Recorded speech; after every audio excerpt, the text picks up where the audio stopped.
Kërcënimet e Iranit sipas sulmeve nga SBA do ta mbyll ngushticën e Hormuzit, përmes së cilës kalojnë për ditë 30% e naftës bruto të botës që tregtohet përmes detit dhe 20% e gazit të lëngshëm, prej të cilit 80% është i destinuar për Azinë dhe 20% për Evropën, mund të ndikojë në inflacion dhe të përkeqësojë ekonominë në Maqedoni. Pas çdo lufte në botë, kemi rritje të çmimeve, sidomos të naftës, rrymës dhe më pas edhe të produkteve bazë ushqimore. Akademiku Abdulmenaf Bexheti thotë se gjeopolitika e përcakton gjeoekonominë. Ajo që drejt për drejt vrehet me njëherë është e ari, është e nafta, të mallrat strategjik, të cilët kanë edhe kosto të sistemit të ndryshimit të rrugëve detare dhe të transportit. E keni parasysh nëse ndodh që të realizohet bllokimi i rrugës të ngushticës së Ormutit, të cilët Irani e paralemron, aty mund të jetë një shkaktim i çrregullimit të zinxhirit të furnizimit të mallrave strategjik mbi të gjitha naftës, sepse diku 20 milion barel naftë në ditë transportohet në atë rrugë. Ajo është 18% e prodhimit global të naftës që transportohet. Nëse këtë do t'ja shtojmë edhe ngushticës ku hutët e bëjnë bllokimin nga ana e Yemenit, pra edhe aty 10% impaktohet rrugtimi detar të shkojë deri në pjesën jugore të Afrikës, pra do të rrit çmimin e transportit për rreth 20 deri 25% vetëm si transport. Duhet pas parasysh se kjo kosto në furnizime është input energjetik në gjitha proceset prodhimit dhe jetës, sigurisht që drejt për drejt do impaktojë edhe çrregullimet inflatorike.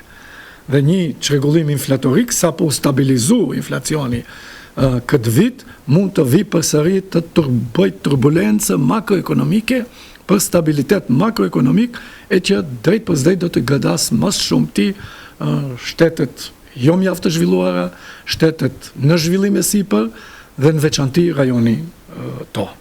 Sepse ne e dim se me energjense ne jemi në furnizim të plot, pra 100% po i furnizojmë derivatet e naftës dhe ajo është e lidhur drejt për drejt mandej me kostot e prodhimit dhe të shërbimeve. Në ndërkohë, për të përballur këtë situatë, akademiku Bexheti thotë se shteti duhet të intervenojë me rezervat, gjithmonë nëse kjo krizë është afat shkurte. Por në këtë fazë të këtij lloji konflikti, edhe bizneset bëhen gjithnjë më të pasigurta, shprehet Bexheti. Në afat të shkurt varet sa janë niveli i rezervave strategjike, të mallrave strategjik. Ju dini se çdo shtet ka rezervat e veta strategjike. Këtë gjendje ne nuk e dim sepse ato janë edhe dhëna të cilët edhe nuk publikohen. Por nëse është në afat të shkurt deri në 1 muaj apo jo më shumë se 2 muaj, ndoshta edhe mund të mbijetohet me ndërhyrje dhe intervenime të shtetit duke lëshuar në qarkullim produkte dhe mallra strategjike të kësaj natyre, por nëse kjo do të zgjas pak më tepër, sigurisht se do të shkaktojë impakt të jashtëzakonshëm në edhe ekonominë tonë, krahas gjithë ekonomive të Ballkanit Perëndimor dhe gjithë globit.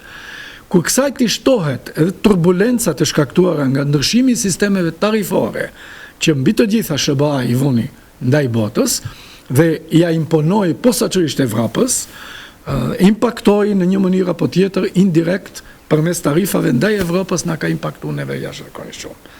Pra matjet tona dhe llogaritjet tona ekonometrike na rezultojnë se 1% rritje ekonomike e Evropës shkakton 0,73% rritje ekonomike të Maqedonisë. Ose kundërta, 1% ulje shkakton 0,73% ulje. Imagjinoni çfarë përmase është kjo. Sepse ne jemi vend shumë i hapët në tregti, shumë i koncentruar në eksport në Evropë dhe shumë i koncentruar në industrinë automobilistike. Ndryshe, Komisioni Rregullator për Energjetik sot solli vendim me të cilin bëhet rritja e çmimeve të shitjes me pakicë të derivateve të naftës, mesatarisht për 2,0% në raport me vendimin e datës 20 qershor 2025, respektivisht Eurosuper BS 95 dhe Eurosuper BS 98 rriten për 98.5 denar për litër dhe tashmë Eurosuper BS 95 do të kushtoj 77.50 denar për litër, Eurosuper 98 79.50, kurse Eurodizeli 73 denar për litër.